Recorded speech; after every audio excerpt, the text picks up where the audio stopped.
Hello, I'm Adrian Monk in New York.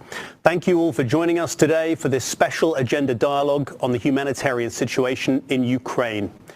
This dialogue comes almost 1 month into the war, an unfortunate milestone in this ongoing tragedy. Each day over the past 4 weeks, we've seen pictures of the devastation, watched footage of communities destroyed, and read harrowing accounts of the lost lives. It's vital that we continue to bear witness to what's unfolding in Ukraine, but also that we take action to assist those in need. This is why the Forum has brought together the heads of leading humanitarian organizations to walk us through what's taking place on the ground and share ways that the public and the private sectors can support the humanitarian response. With us today, Executive Director of the UN World Food Programme, David Beasley, Executive Director of UNICEF, Kathy Russell, Deputy High Commissioner of the UN Refugee Agency, Kelly Clements, and the CEO of Save the Children, Inga Ashing. Thank you for joining us. Leading today's discussion is my colleague and President of the World Economic Forum, Birger Brender. Birger, handing the floor to you. Thank you, Adrian, in New York. Good afternoon from Geneva. Indeed, we are really at the moment few of us could have imagined only weeks ago. When you look at the pictures of destruction of hospitals, airports, schools, cities, it's a tragedy. What is happening in Kiev, Kharkiv, Mariupol, Odessa, and elsewhere is truly shocking. Since February 24th, over 3.3 million people have fled Ukraine for neighboring countries.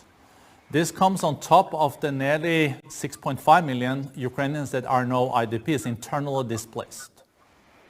As the UN High Commissioner Filippo Grandi said the other day, he has rarely seen anything like this and such rapid, unfortunate development.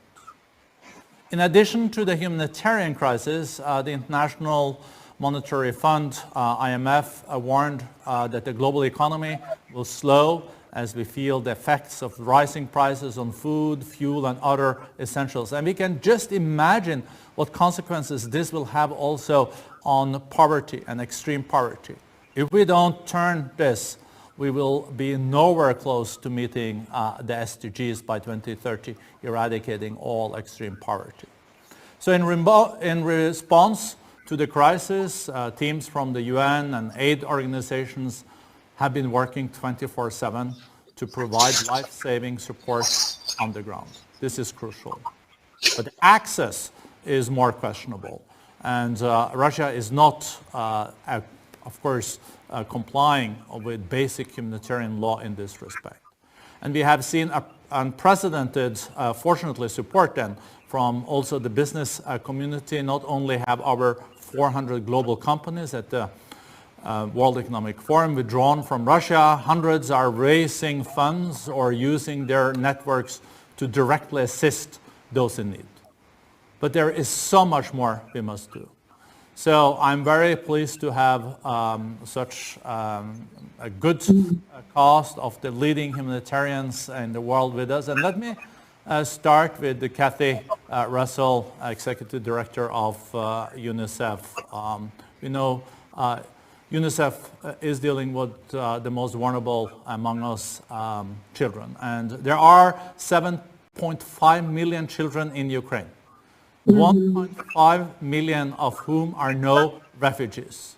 I know, Kathy, that you recently returned from the region, and could you give us a sense of what is taking place on the ground and share the impact of the crisis on the children and their families? Thank you for joining.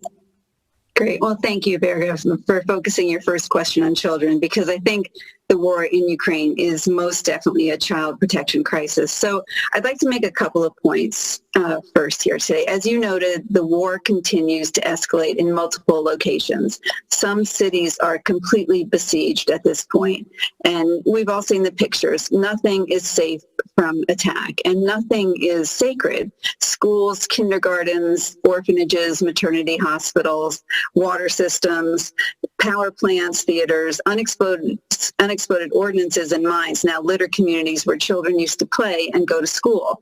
Dozens of children have been killed and wounded. The UN can verify 64 child casualties, and that number is likely to grow at this point.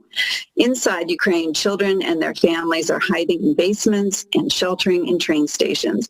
Millions have little or no access to safe water or adequate sanitation and hygiene, and millions of children obviously are out of school.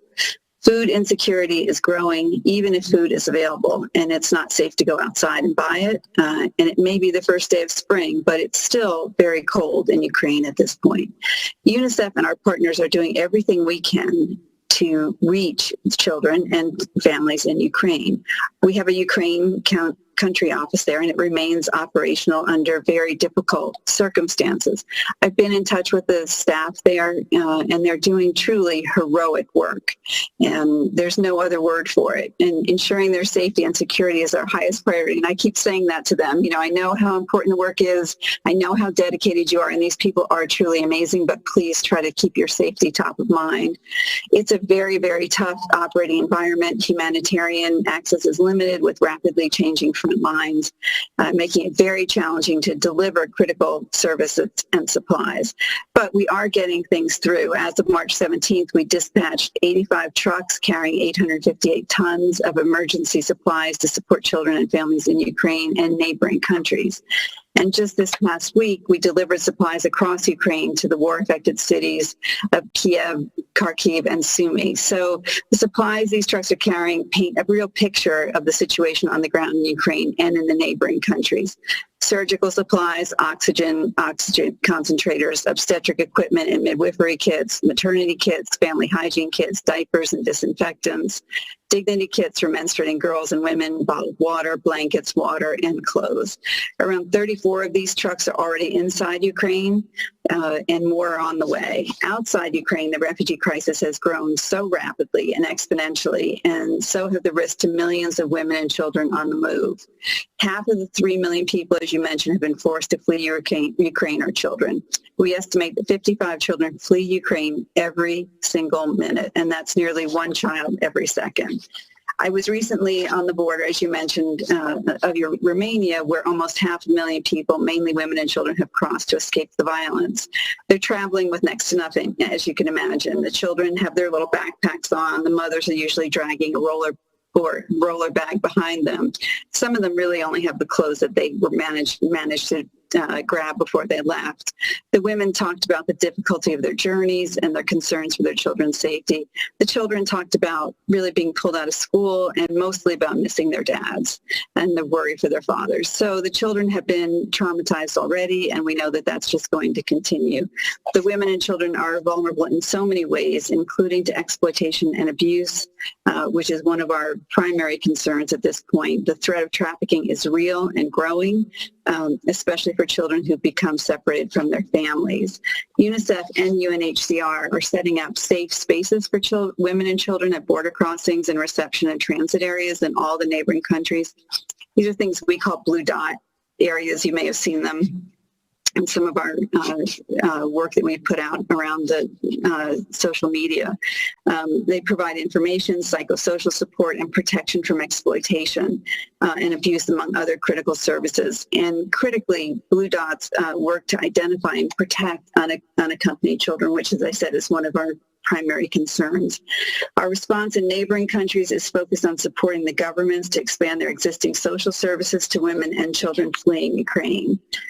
The generosity and compassion we're seeing in these neighboring countries is encouraging. We're grateful that so many refugee families have been able to find temporary housing and help, but I have to really stress this is not a permanent solution. I just spent a couple days in Germany, and the sort of longer term issues are very present in people's minds, and I think we've got to be very mindful of that. I want to conclude my answer with two images. Some you may have seen on social media. In one image, empty baby strollers line a square in Lviv, a brutal reminder of how many children have been casualties of this war and how many families have been shattered by what's gone on.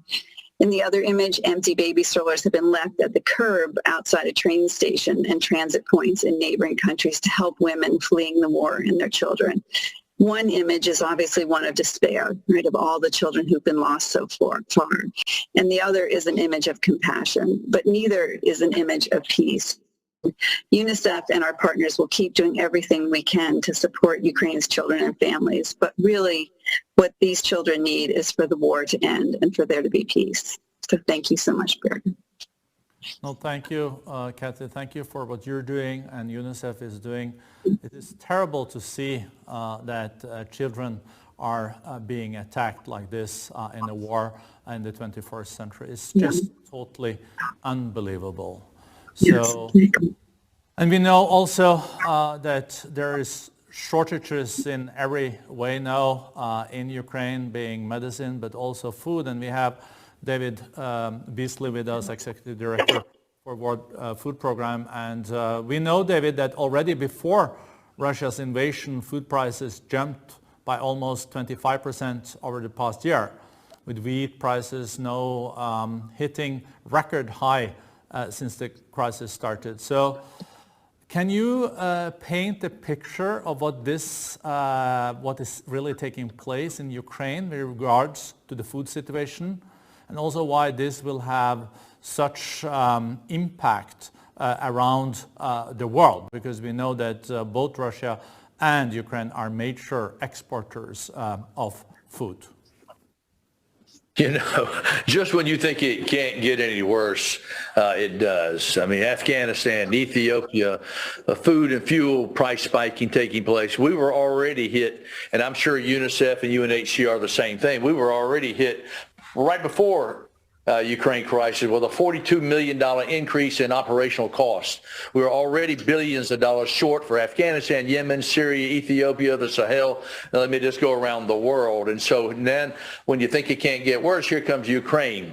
And the difficulty here is that Ukraine grows enough food to feed 400 million people on planet Earth. So when the farmers on the battlefields aren't planting or aren't harvesting, what impact do you think that's going to have? 50% of our grain, for example, wheat, comes from Ukraine. And then when you start putting in the global context of Russia and Ukraine together, not even get into the fertilizer costs and the fertilizer excess of base products, you've got a catastrophe knocking and looming on the door for the fall. That will be not a price issue, but a supply issue, availability of food for people around the world, and that will be a catastrophe on top of a catastrophe. But in the meantime, inside Ukraine, the people that are making it to the outside, in some ways are the blessed and fortunate ones because of the fact they are getting shelter and food in this miserable circumstance. But you've got 40 million people left on the inside that if we don't reach them with the support they need, including food and medicines, etc., you're going to have havoc beyond anything we've ever seen before. We know we are dealing with millions of people on the inside that need support, and how do we reach them? How do we get to them given the dynamics that we are facing? It's so bad, it's just hard to imagine what we're facing. We need, for example, just the World Food Program to reach 3 million people, about $160 million per month. We now have $141 million committed.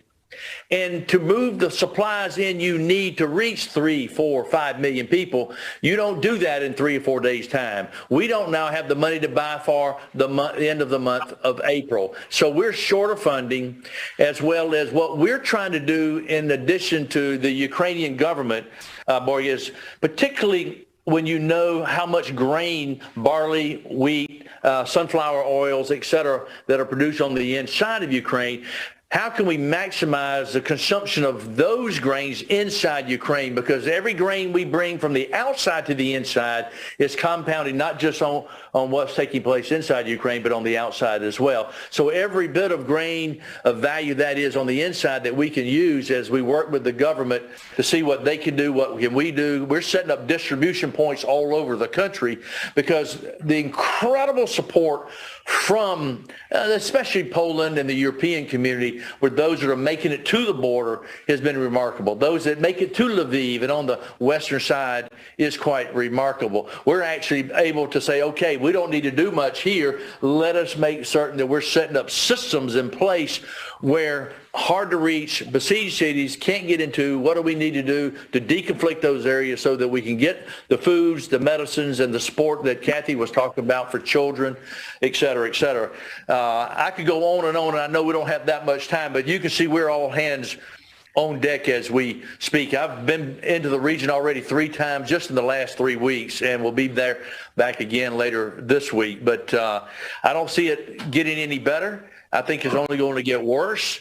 And all of us coordinating, I know I see Kelly on the line, how we're coordinating with UNHCR, for example, in Moldova right now, because Moldova is going to be gravely in the line of fire, and it's going to be a very tenuous situation for the people of that nation. That's just another example of the ripple effect, and we go on and on. But Lord, let me say thank you to the European community, how they've embraced and literally with incredible love your neighbor perspective have helped a lot of people that have come across. But we cannot forget about the 40 million that need our help now. And let me give this one little last anecdotal dynamic. We did this in Syria. It didn't reach the Syrian people. For every Syrian inside Syria that we at the World Food Program could reach for 50 cents a day, that same Syrian ends up in Berlin or Brussels. It's over $70 per day. So do the math. It is quite expensive. So we need to reach people that are not in harm's way in such a way that we maximize their hope and bring as much support as we possibly can. And let me just stop right there. Yeah, I can keep on going. So thanks for bringing this really important time discussion up. No, thank you for your leadership, David. And as you said, it is when you don't think it can get any worse, it does get worse. And with the multiple crises that you are faced with, being no Ukraine, but we had Afghanistan, we had Yemen, we have Ethiopia, we have Somalia, and we have Sudan and other crises too. So it's natural then to go to Kelly Clements, as you already mentioned, Deputy High Commissioner at UN Refugee Agency. Kelly, I think you speak to us today from the European Humanitarian Forum taking place in Brussels. And what are you hearing regarding the unprecedented refugee flows from Ukraine into neighboring countries? What are the conditions they're faced with? And if you could also touch on the IDP situation inside Ukraine. Sure. Thanks very much for having us on the program. And really just to take off from your opening, Borge, in terms of what Filippo Grandi said not too long ago, he called it a torrent of misery. Being there at the border, Dave has just described it, Kathy has described it. You know, we have a situation where people are really pouring out of the country. Those are the ones that can reach safety.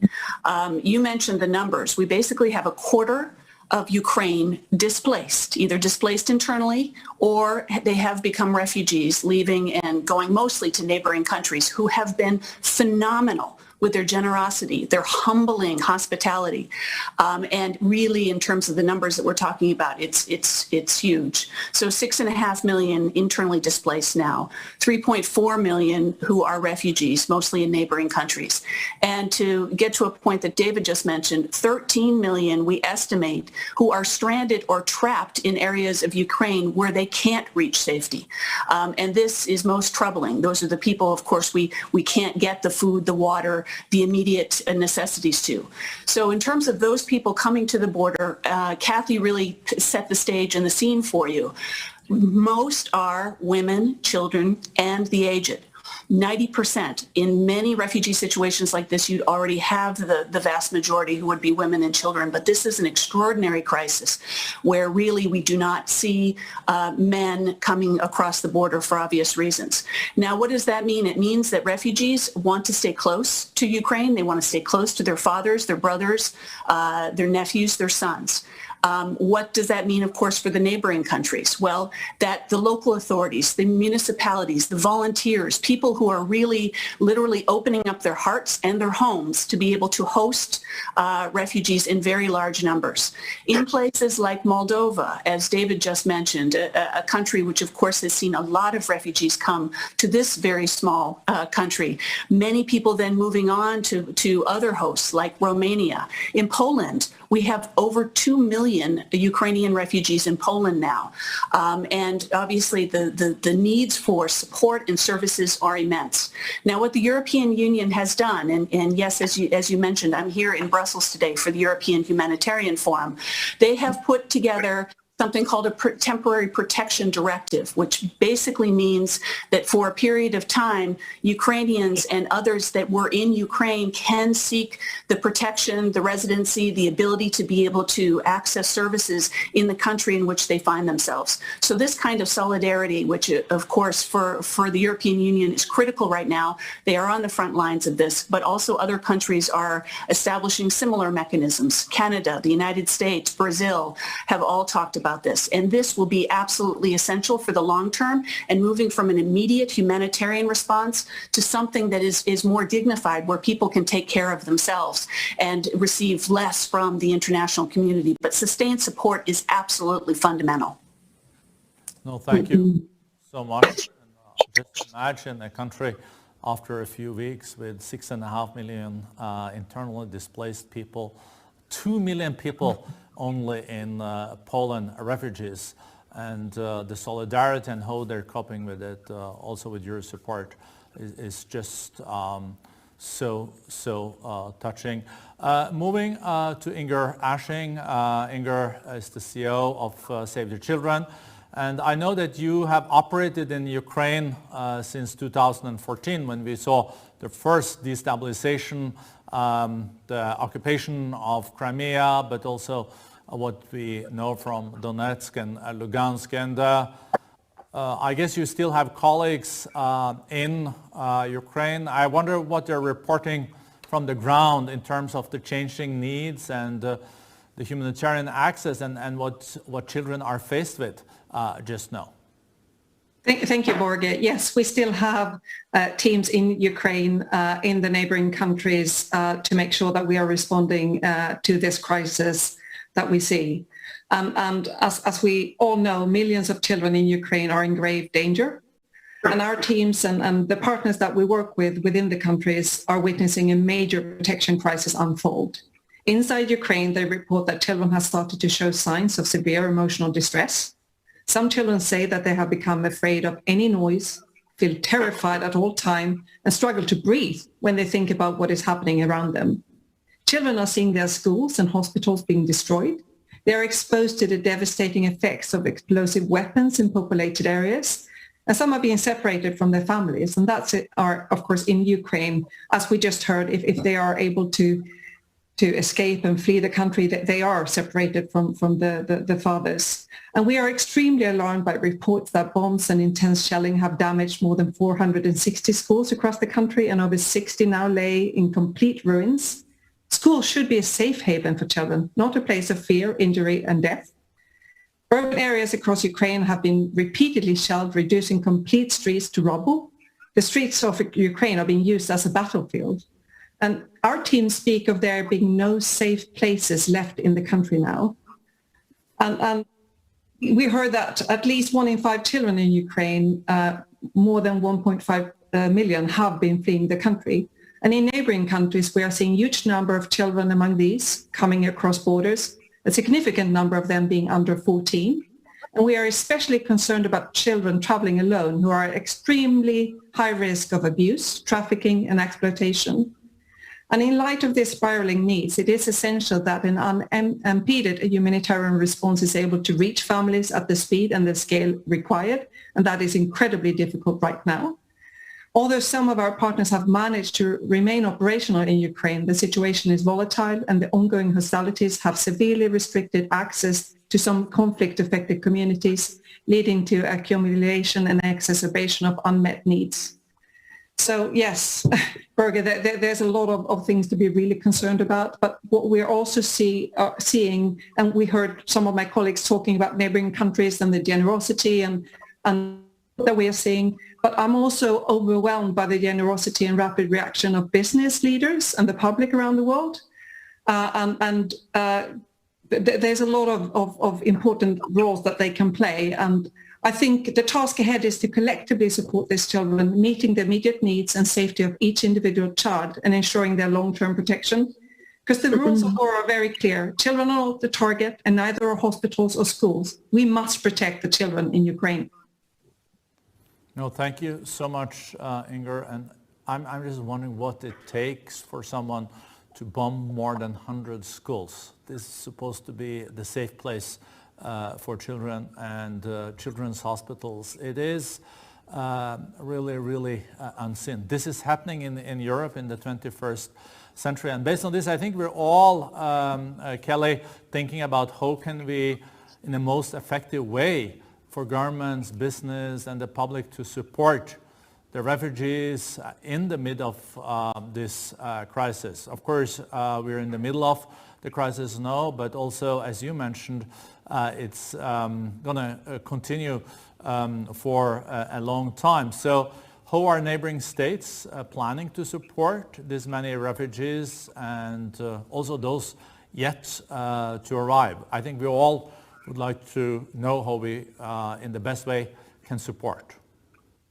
Thanks very much for the question. This is critical. Inger just said it. We have seen incredible generosity and outpouring of support. And if we can say one thing and leave one thing with you, please let this not be temporary. We will need long-term sustained support, not just for this crisis, but as David said, for the many other refugee displacement crises around the world that continue, unfortunately, to not receive the support that it needs. So there are about 5 ways that we would say that businesses can support the governments, the municipalities, organizations like ours. First and foremost, of course, it's resources, it's funding, it's money, things that are as flexible as possible because we need to be able to move very quickly depending upon where those pockets and access opens up inside Ukraine, but also where refugees move in the neighboring countries to be able to move with them and to be able to support the governments and the municipalities that are on the front lines of this crisis. Second is in kind. It's everything from mattresses to beds to blankets to sanitary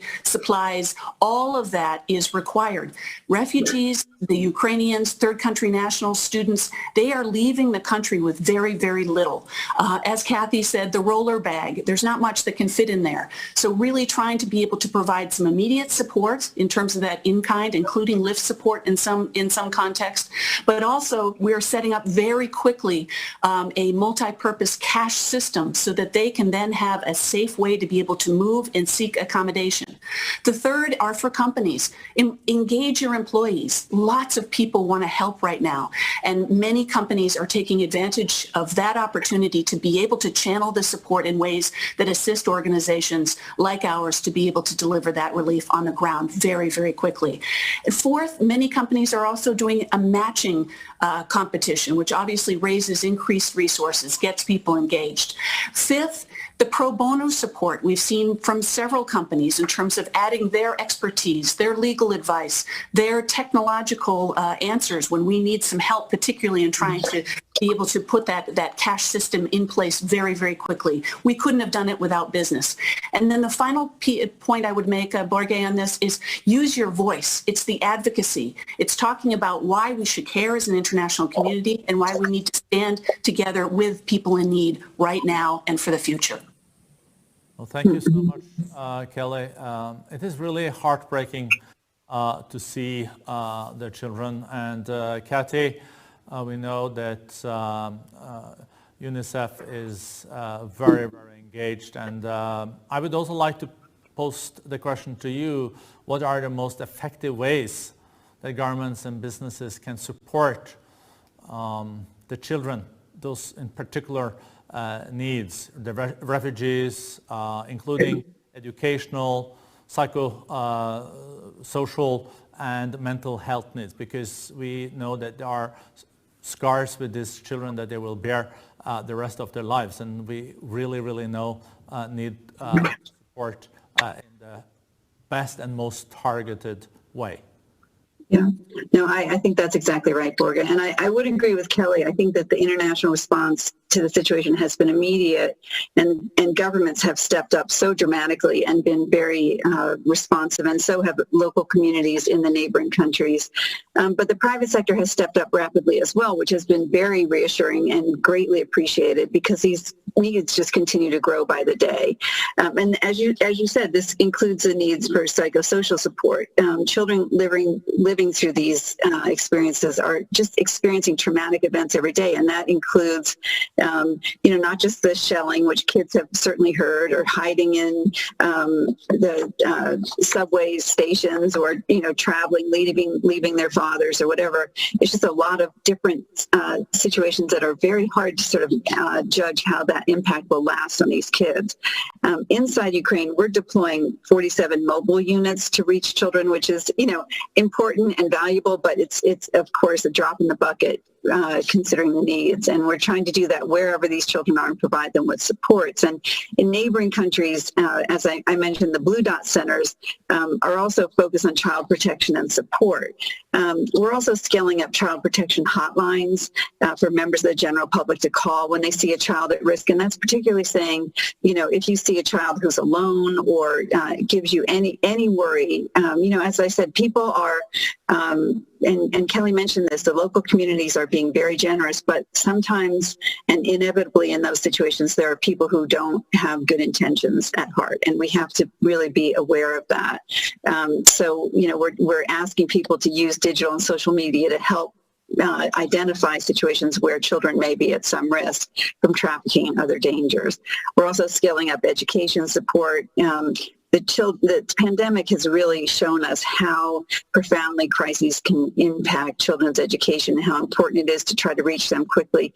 The interesting thing about Ukraine is that much of their education system is digitally available. So we're trying to provide materials and support to prevent learning loss. Again, challenging given the circumstances, but at least if we can try to have some continuity for the students, I think that'll be helpful.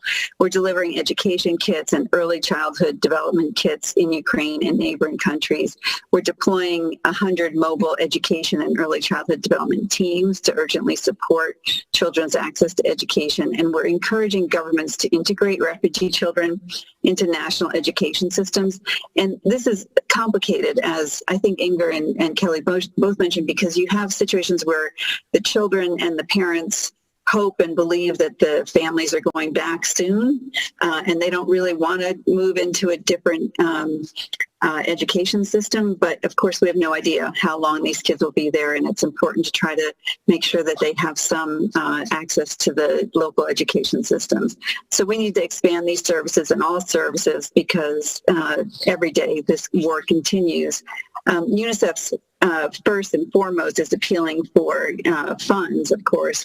Our appeal was for $349 million, 276 for urgent programs inside Ukraine, and 73 million for critical efforts in neighboring countries.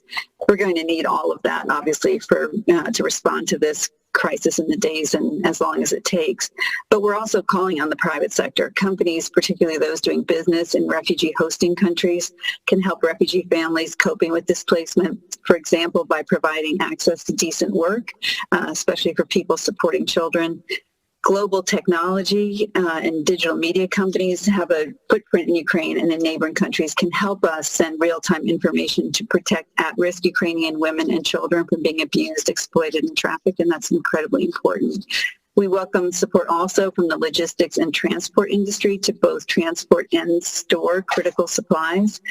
We've already been working together on COVID-19 and vaccine distribution, so these folks know us and know our work.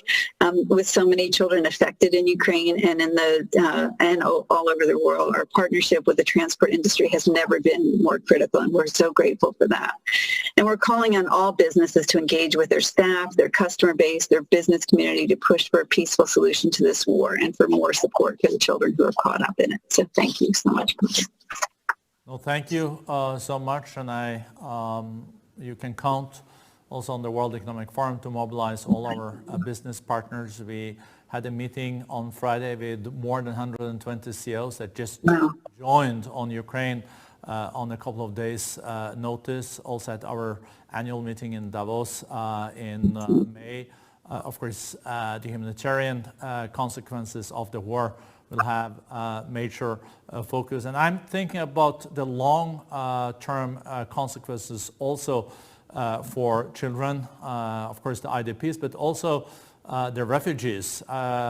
Inger, what can we do, and what do you think we will see in the coming months and years here in Europe for these children? Thank you, Birgit. So I think in all wars, children are the most vulnerable group. And losing their protective and secure environments, they are exposed to a number of risks that may have long-term consequences on their development and growth, lasting well into adulthood. And I think that is regardless if you're an internally displaced person or if you have to flee your country.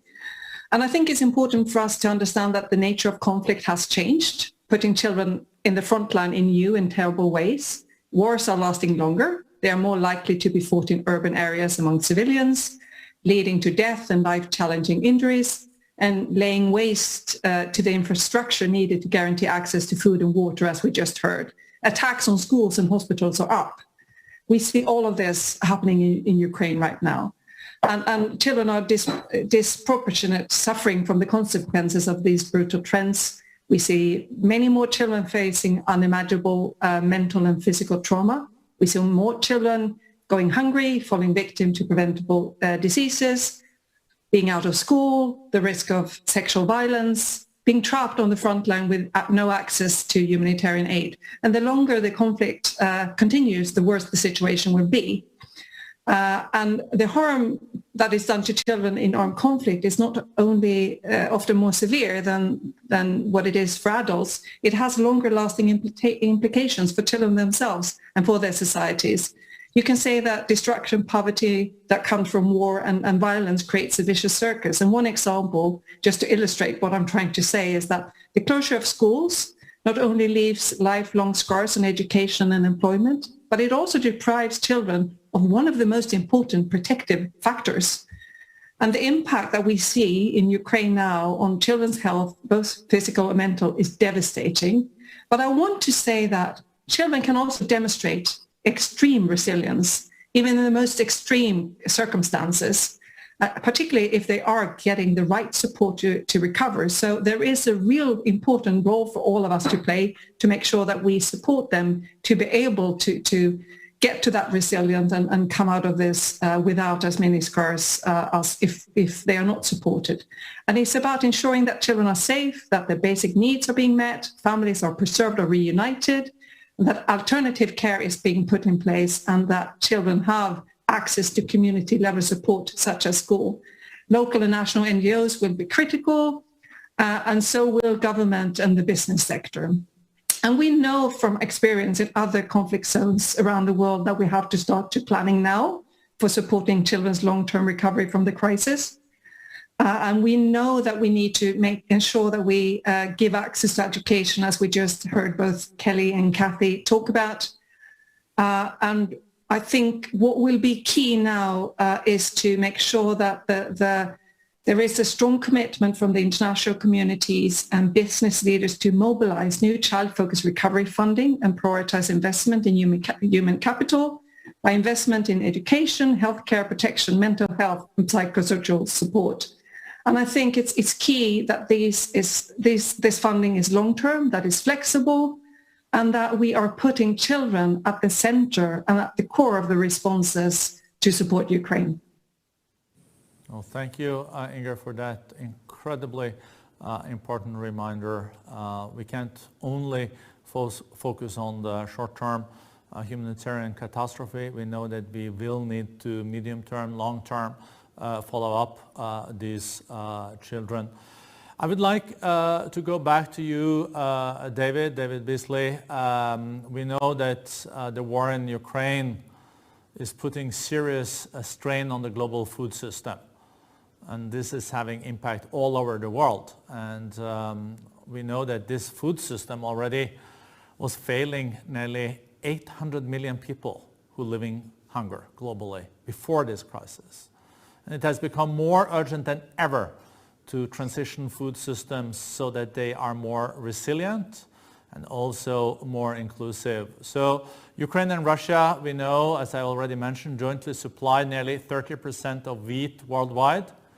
So I'm wondering, what can the public and private sectors do to prepare for the next harvest and to strengthen the food system over the longer term, so we don't move to a situation where those that had food shortage end up in famine, and those that had no problem before are ending up in food situation that is serious. So what can we do? Well, I talked with the G7 secretaries, ministers of agriculture on Friday and said, the question is, do you have enough time right now to offset what could be a substantial reduction in the availability of grains, wheat, barley, oats, yada, yada, around the world because of what's happening in Ukraine? And this is one of the reasons we need to get the farmers in Ukraine back into the field so they can plant and harvest over the next few months. Otherwise, can the G7 countries and all other nations around the world make up for that supply that needs to be offset from literally the hundreds of millions of metric tons that will not be available? Because as I said earlier, it's not going to be a pricing problem in the fall or a year from now. It's going to be an availability problem, and that has extraordinary consequences. The other thing is, while you're focusing on Ukraine, you cannot neglect the Middle East. And let's say, for example, from the Red Sea to the Atlantic, the Sahel, Ethiopia, Sudan, South Sudan, because if you do, you could have millions upon millions of refugees heading your way, as we saw in Syria. You cannot neglect this region of the world just for Ukraine. We've got to deal with both and all of this at the same time, because right now, because of lack of money, right before Ukraine, we were already cutting rations, just say, for example, in Yemen, from 8 million people down to 50% and now down to 0% in the next week if we don't receive monies. The same thing in the Sahel. We've already cut in Niger and Chad and Ethiopia, etc., down to 50% rations. How would you like to tell your child, I'm sorry, you're only going to get at best half the food that you need? So you're running into these issues all over the world. And so we can't neglect those other areas. An area that's really critical, though, is export bans. The private sector and the government's got to minimize export bans. The private sector has got to be very careful not to get too speculative in a constrained market. Transparency is going to be critical so we can stabilize the market, because we're not just dealing with the 125 million people that we may be feeding on any given day or month, but we're dealing with 7.8 billion people on Earth that that need and rely on this supply chain systems. Now, one last thing, Morgan, this is extremely important, because the long-term answer in these fragile places is not just giving food. I mean, I think all of us would like to put ourselves out of business where we're no longer needed. And this is where the private sector has got to be engaged in countries that may not be at war right now. Yeah, we need your money right now, this short-term perfect storm, but on the long term, we need your engagement in reducing dependency upon government programs that would just hand out food versus creating resilience, sustainability in ways that when shocks do happen, people can take care of themselves. And we've got these solutions. They do need to be funded. But I've seen an incredible shift in the United Nations in the past few years that, in my opinion, shun the private sector. But you see, I think it's a great awakening in the United Nations. We'll never solve hunger. We'll never solve poverty unless the private sector is front and center working alongside. So thank you. No, thank you, David, for that important perspective. One thing is to bring food in an acute crisis, a humanitarian crisis, but you shouldn't kill the local markets at the same time. Of course, it's different when there is a war zone compared to a natural disaster, but these are very important reminders. Kathy and Kelly, as David just underlined, the crisis in Ukraine is taking place as part of a global crisis. We know that at least 82 million people around the world have been forced to flee their homes, 82 million people, and among them are nearly 26 million refugees, and many of them children. So Maybe you could share also with our audience what impact this crisis in Ukraine has on Syria, Afghanistan, Yemen, South Sudan, Ethiopia, and other conflicts around the world. How can we continue to support in Ukraine without letting people in, for example, Yemen or South Sudan paying a price for this? Well, Borge, we just have to. We have to not take our eye off of those other crises. You know, for 2022, the Global Humanitarian Overview asked for, a record $41 billion for 274 million people. Those, if you combine that with the requirements now that we're seeing in light of the Ukraine situation, the needs, as all of us have said, are going through the roof. And the requirements that we have to continue to meet those needs are also increasing. Last year, we were only half supported as an organization, as the UN Refugee Agency. Already this year, we are tremendously worried that resources not be deviated or diverted to Ukraine. This needs to be additional. We need to continue to support Venezuelans, South Sudanese, Yemeni, Somali refugees, and all in pockets around the world. Global humanitarian need is acute, and we cannot take our eye off of those needs at the same time. Kathy? I think it's certainly challenging. The world's attention is now on Ukraine, and that makes sense, right? It's a terrible situation there, and we can see every night on the news what's happening. But as Kelly said, the problems continue in other places. And I think, someone gave me a statistic that last year in Syria, nearly 900 children were killed or injured. And that's, when you stop and think about it, it's a devastating number. I was in Afghanistan a couple of weeks ago, and I was shocked at the humanitarian crisis that is happening there, where so many children. I mean, we're worried that 1 million children are at risk of acute severe malnutrition. And I've seen a lot of things in my career, but I visited a hospital where babies were suffering from that problem, and it was devastating even for me to see. And as I said, I've seen many situations like that before, but it is terrible there. And it's a situation where, you drive down the road and you see carts of vegetables and fruit on the side of the road. They did have a drought last year, so the food is more limited, but there is some food in the country, but there's no money in the country because of this banking challenge there. So the international community has got to still be able to focus on other problems at the same time, because if we don't, children in particular will suffer and are suffering in these places. I did a call the other day with people from Yemen. Again, people are suffering. Children are suffering from acute malnutrition. That's a very horrible way. I mean, I don't know about you, but if I'm hungry, if I miss lunch, I sort of notice it, right? And these people are suffering in such a devastating way. These little children, they go to school, they don't have meals. They don't, how are they supposed to concentrate? How are they supposed to get through the day? And it's really a horrifying situation. And as a world, we can't let that happen. We've got to be able to do more than one thing at a time, not detracting at all from the crisis in Ukraine, because it is a serious problem. But there are children suffering in many other parts of the world, and we've got to be able to focus on that as well and do something about it, because we have the capacity to do it. And I always say at UNICEF, we know what to do, right? We know how to address these problems. We just need the resources to do it. Thank you so much, Kathy. Adrian, what's strong messages from these humanitarians? Incredible testimony, I think, from everyone across the humanitarian leadership sector.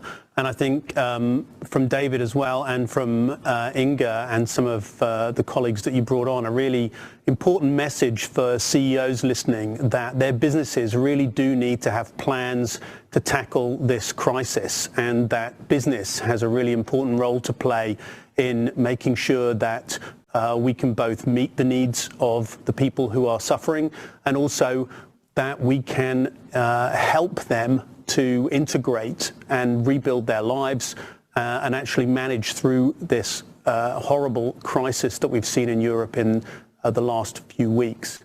But really, yes, it's been a profound and fascinating insight into the challenges that we face and also into the solutions that present themselves, particularly some of those points. And I think anyone who's watching from any forum partner company can get in touch with their engagement manager and really understand how they can help, what they can do, and what their company needs to do to have a plan to tackle this crisis. Back to you, Borge. Well, thank you so much, Adrian, and thank you to all of you for joining. Thank you for the incredible work you're doing. Also send our warmest thoughts to all the brave humanitarians out there. And also I'm thinking about all those that are suffering under war or natural disasters. But we also have to not get paralyzed. We have to roll up our sleeves and really support everyone in need and get back on track so we can meet the Sustainable Development Goals by 2030. We cannot give up on this because it is possible to fight poverty. It is possible to eradicate all extreme poverty by 2030, but it will take a lot, and these crises are unfortunately historic. So thank you very much for joining us, and all the best from Geneva.